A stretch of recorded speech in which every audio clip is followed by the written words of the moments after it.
What to do if your hair transplant treatment failed. Clearly, nobody needs to suffer through a circumstance in which a hair transplant surgery fails to deliver the desired results and must be improved. For any person going through a transplant surgery to resolve the problem of baldness or thinning hair should be a completely positive and energizing experience, so a failed transplant can be too depressing.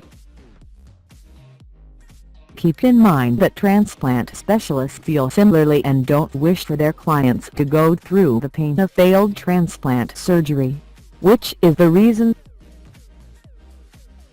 a lot of time and energy is given to the planning procedure with the goal that the chances of a failed surgery is reduced to the maximum level possible. In the uncommon and rare case in which a transplant fails to live up to the expectations, the patient should first find a way to recognize the reason for the debacle.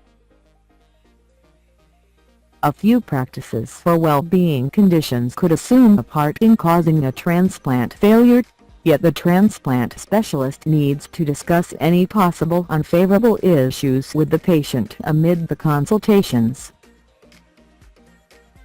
This is the reason it is so important for the patient to be clear while talking about a hair restoration surgery with the specialist.